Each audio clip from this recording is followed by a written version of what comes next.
கர்த்தருடைய பரிசுத்த நாமத்திற்கு மகிமை உண்டாவதாக. இந்த அருமையான காலை வேளையில் ஆண்டவர் நம்மளோடு பேசுகிற ஒரு அருமையான வார்த்தை 1 பேதுரு 5வது அதிகாரம் 7வது வசனம். அவர் உங்களை விசாரிக்கிறவரானபடியால் உங்கள் கவலைகளை எல்லாம் அவர் மேல் வைத்து விடுங்கள். இந்த வசனம் ஒரு அருமையான வசனம் தேவச்சனமே. பலமுறை நம்ம வாழ்க்கையில் கவலைன்னு ஒன்று வரும் பொழுது நம்ம செய்கிறதெல்லாம் அந்த கவலையை நம்ம குடும்பத்தார் மேலேயும் வீட்டார் உற்றார் நண்பர்கள் அவர்களோடு ஷேர் பண்ணுகிறது உண்டு.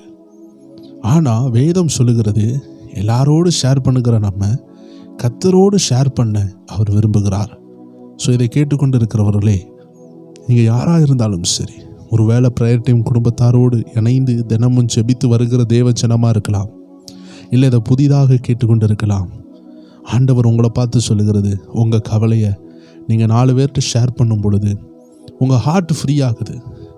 நடக்கிறதையெல்லாம் நண்பர்கள்ட்ட சொல்லுவாங்க, உட்டார்கிட்ட சொல்லுவாங்க, உறவினர்கள்ட்ட சொல்லுவாங்க, குடும்பத்தில் பேசுவாங்க. அப்போ ஏதோ ஹார்ட்டில் இருந்து ஃப்ரீ ஆனது போல் இருக்குது. ஆனால் இதை கேட்ட மனிதர்களோ நண்பர்களோ எல்லாருமே பரிதபிப்பாங்களே தவிர பரிகாரம் செய்ய மாட்டார்கள். பரிதாபம் வேற, பரிகாரம் வேற. ஸோ தேவ ஜனமே, நம்ம இன்னைக்கு நம்மளுடைய பாரங்களை கர்த்தருக்கு தெரியப்படுத்தணும். ஒரு ஓரமாக போய் உட்கார்ந்து செபித்து, இல்லை ஒரு தனிமையான ஒரு அறையில் இருந்து செபிக்கலாம், இல்லை தனியாக நடந்து எங்கேயாவது ஒரு ஓரமாக போய் ஒரு ஃப்ரீயான கிரவுண்டோ இடம் இருக்கிற இடத்துல செபிக்கலாம். எங்கே இருந்தாலும் கண்களை மூடி இரவு நேரம் நீங்கள் செபிக்கலாம். இல்லை எங்கள் வீட்டுக்கிட்டலாம் இடமே கிடையாது, ரோட்டில் போய் எங்கேயும் செபிக்கவே வாய்ப்பு கிடையாது அப்படின்னு சொன்னால், ஒரு வல்லமையான தேவ மனிதர், தேவனுக்கு பிரியமாய் வாழுகிற ஒரு தேவ மனிதர் உண்டு. அவர் சொல்லுவார், ஒரு சவுண்ட் இல்லாமல் என் இருதயத்தில் செபிக்க நான் கற்றுக்கொண்டேன். அவருக்கு வாயை திறந்து ஜெபிக்கவும் தெரியும். பட் அவருடைய ஆவியை அப்படி டூன் பண்ணி வச்சிருக்கிறார், உள்ளான மனுஷனை அப்படி அக்னியாக வச்சிருக்கிறார். அதனால நைட்டு அவர் ஜெபிக்க தொடங்குறாருன்னா விடிய கால வரைக்கும் ஜெபிப்பாராம். எல்லாரும் தூங்கிட்டு இருப்பாங்க. இருட்டு ரூமுக்குள்ளாடி ஒரு நபர் கண்ணை திறந்தாலும் கண்ணை மூடுனது போல தான் இருக்கும். எல்லாரும் தூங்கும் பொழுது நமக்கும் தூக்கம் வரும்.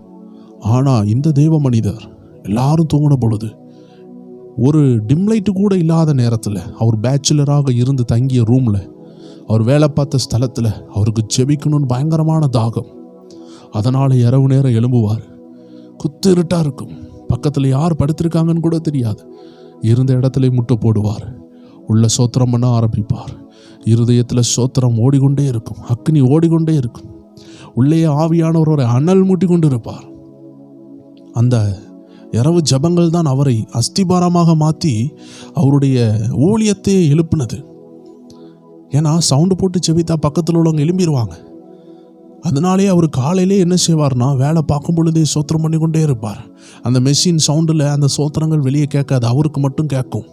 பாட்டு பாடிக்கொண்டே இருப்பார். காலையிலே அவர் ஹார்ட் ரெடி ஆகிட்டே இருந்தது, உள்ளம் ரெடியாகி நைட் ஆனோன்னு அது அனல் போல ஜொலிக்க தொடங்கினது.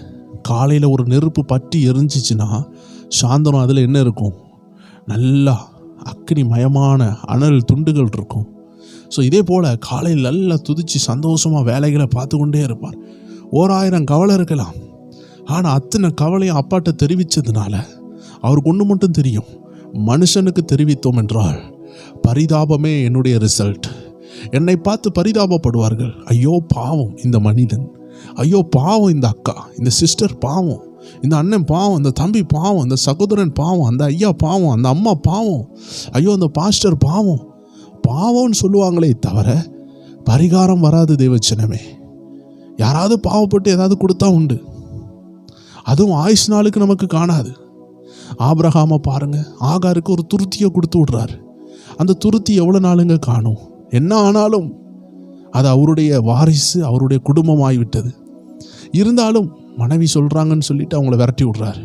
விரட்டி விட்டவர் ஒரு செட்டில்மெண்ட் பண்ணி விடலாம், ஆனால் ரோட்டில் விரட்டி விட்டது போல் விரட்டி விடுறாரு.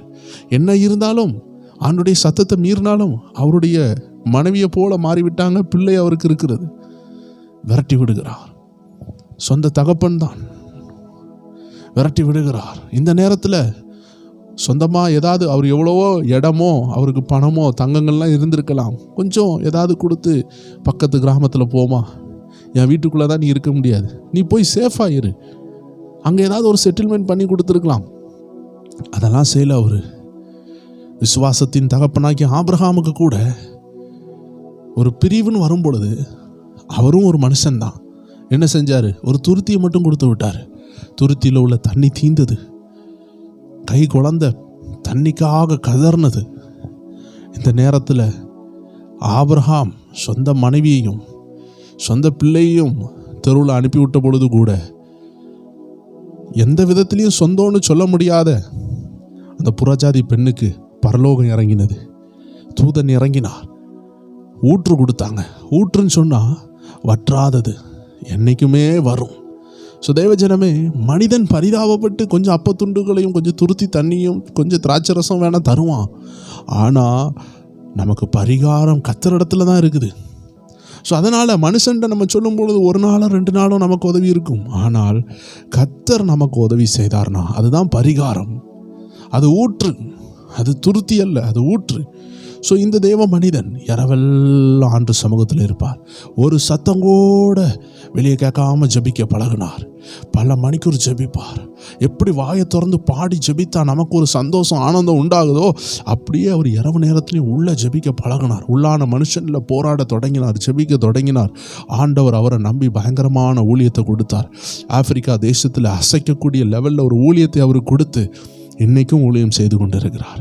ஸோ தேவஜனமே, ஒருவேளை உங்கள் வீட்டில் இடம் இல்லை, வெளியே போய் ஜபிக்க முடியாது, நான் பாம்பே போன்ற இடத்துல இருக்கிறேன், எங்கள் வீடே சின்ன இடம், ரொம்ப சின்ன இடத்துல இருக்கிறோம், 8க்கு 5 தான் இருக்கிறோம், 10க்கு 10 தான் இருக்கிறோம், இதுக்குள்ளேயே தான் கிச்சன் இருக்குது. ஏன்னா பாம்பேயில் ரொம்ப இடம் கடுபடியாக இருக்குது. இது யாராவது பாம்பேலேருந்து பார்த்து கொண்டு இருந்தீங்கன்னா நீங்கள் கூட கமெண்டில் எழுதணும் அங்கே உள்ள சிச்சுவேஷன்ஸ். இதே வெளிநாட்டிலேருந்து கேட்பாங்க, துபாய் போன்ற இடங்கள், அபுதாபி போன்ற இடங்கள், கல்ஃப் கண்ட்ரிஸில் இருந்து நீங்கள் கேட்டுக்கொண்டு இருக்கலாம். உங்களுக்கும் தெரியும் உங்கள் ரூம்னுடைய காஸ்ட் எவ்வளோ. வாடகை ரொம்ப நிறையா இருக்கும், சின்ன ரூமாக இருக்கும். உங்கள் சொந்த வீட்டில் இருக்கிற ஒரு ஃபெசிலிட்டி, இந்த உங்கள் தாய் நாட்டில் இருக்கிற ஃபெசிலிட்டி வெளிநாட்டில் உங்களுக்கு இருக்காது தான். ரொம்ப கஷ்டப்பட்டு கொண்டு தான் இருப்பீங்க. பல 1000 ரூபா நீங்கள் உங்கள் வருமானத்தில் வாடகைக்கே போயிட்டுருக்கும் பொழுது ஃப்ரீயாக நடந்து ஜெபிக்கிறதுக்கு வாய்ப்பு இருக்கான்னு கேட்டால் இரவு நேரத்துலலாம் அதிகமாக வாய்ப்பு இருக்காது. ஆனால் நீங்கள் எல்லோரும் தூங்கின பொழுது உங்கள் ஆவியை பழக்க வித்து கொண்டீங்கன்னா இரவில் எழும்பி ஜெபிக்கலாம். ஸோ தேவ ஜனமே, வாய்ப்பு இருந்தால் நடந்து ஜெபிங்க. ஏன்னா மனுஷன்ட்ட போய் கவலையை ஷேர் பண்ணால் அவன் பரிதாபம் தான் படுவான், ஆனால் பரிகாரம் தரமாட்டான். ஆனால் பேதுரு மூலமாக ஆண்டு சொல்லித்தரார். 1 பேதுரு 5வது அதிகாரம் 7வது வசனத்தில் நம்ம வாசித்தோம் அல்லவா, அவர் உங்களை விசாரிக்கிறவரானபடியா உங்கள் கவலைகளெல்லாம் அவர் மேல் வைத்து விடுங்கள். நல்ல ஒரு அருமையான விஷயம் என்ன தெரியுமா? அவர் நம்மளை விசாரிக்கிறவர். உனக்கு என்ன வேணும் மகனே, மகளே, உனக்கு என்ன வேணும்னு விசாரிக்கிறவர். அவர்கிட்ட போய் பேசி பார்க்கணும். அவர் அழகாக கேட்பார், மகனே உனக்கு என்ன வேணும்னு கேட்பார். அந்த நேரம் உங்கள் விருப்பத்தை சொல்லுங்கள், அவர் ஆசீர்வதிப்பார். பட் அவரோட பேசினா தானே அவர் என்ன வேணும்னு கேட்குறாரு நமக்கு புரியும். அதனால தான் இன்றைக்கி ஆண்டவர் நம்மளோட பேசுகிறார். அவரோட பேசுங்க. மனுஷன்ட்ட போய் சொன்னால் அவன் பரிதவிட்டு கொண்டே இருப்பான்.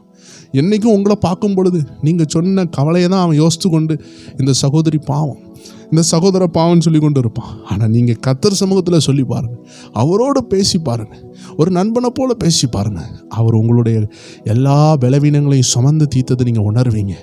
உங்கள் வாழ்க்கை மாறுகிறத உணர்வீங்க. அதனால தான் இன்றைக்கி ஆண்டவர் உங்களோடு பேசுகிறார். உங்கள் கவலையை கர்த்தர்கிட்ட ஷேர் பண்ணுங்கள், மனுஷங்கிட்ட இல்லை, கர்த்தர்கிட்ட டைம் எடுங்க, அவரோடு பேசுங்க. கர்த்தர் உங்களோடு பேசி கொண்டு இருக்கிறார். கண்களை மூடலாம், ஜெபிக்கலாம். அன்பான ஆண்டவரே, அந்த அருமையான நேரத்தில் யாரெல்லாம் அதை கேட்டுக்கொண்டு இருக்கிறாங்களோ ஒவ்வொரு பேரையும் பலப்படுத்துங்க, ஒவ்வொரு பேருக்கும் கிருபை கொடுங்க. இந்த நாள் ஆசீர்வாதமாக இருக்கட்டும், இன்பமாக இருக்கட்டும், அவங்க கிருபை கூட இருக்கட்டும். அவர்களை வழி நடத்துங்கப்பா, பலப்படுத்துங்கப்பா. உங்கள் கரம் கூட இருந்து ஆசீர்வதிக்கட்டும். நீர் விசாரிக்கிறவராக இருக்கிறபடியால் அவங்க உங்கள் கவலைகளை எல்லாம் ஆண்டவரே, எல்லா பாரத்தையும் ஆண்டவரே, ஒவ்வொரு தேவ ஜனங்களும் உங்கள் கைகளில் தாரோம்ப்பா. நீங்கள் அதை விசாரித்துருவீங்கப்பா. அண்ணாள் கவலையோடு இருந்தாங்க, குழந்தையிலேன்னு இருந்தாங்க. ஆனால் அந்த கவலையை உங்கள் கையில் விட்டு கொடுத்தாங்க.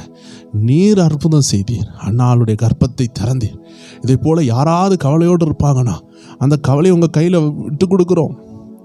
ஒவ்வொரு பேருக்கு அதை விட்டு கொடுத்து உங்கள்கிட்ட இருந்து ஆசீர்வாதங்களை பெற அவங்களுக்கு உதவி செய்யுங்கப்பா. நிந்தனைகளை மாற்றுங்கப்பா. இருதயத்தில் சமாதானத்தை கொடுங்கப்பா. வேலையை நீங்கள் கொடுப்பீங்க, திருமணத்தை நடத்தி தருவீங்க, கற்பத்தின் கனியை கொடுப்பீங்க, வாழ்நாளில் அதிசயங்களை காண பண்ணுவீங்க, துக்கத்தை கண்ட ஆண்டுக்கு ஈடாக நன்மையை கொடுப்பீங்க. அதில் எந்த மாற்றமும் கிடையாது. நீர் உண்மை உள்ள தகப்பன், நீர் பட்சபாதம் உள்ளவர் அல்ல. நாங்கள் தான் உண்மை தப்பாக நினைக்கிறோம். எங்கள் மனக்கண்ணை திறங்க. ஒவ்வொரு பேருடைய மனக்கண்ணை திறந்து நீர் நல்லவர் என்பதை ருசித்து பார்க்க ஒவ்வொரு பேருக்கு உதவி செய்யுங்க. ஆசீர்வதிங்க. இயேசுவின் நாமத்தில் ஜெபிக்கிறோம் எங்கள் ஜீவனுள்ள நல்ல பிதாவே. ஆமேன், ஆமேன், ஆமேன். God bless you. கர்த்தர் உங்களை ஆசீர்வதிப்பார். இன்றைய நாளில் 9 மணி அளவில் நம்ம ப்ரயர் டைம் சேனலில் நமக்கு ஒரு ப்ரேயர் உண்டு. தேவ ஜனங்கள் எல்லோரும் வாங்க, நம்ம எல்லோரும் சேர்ந்து ஆராதிக்கலாம். God bless you.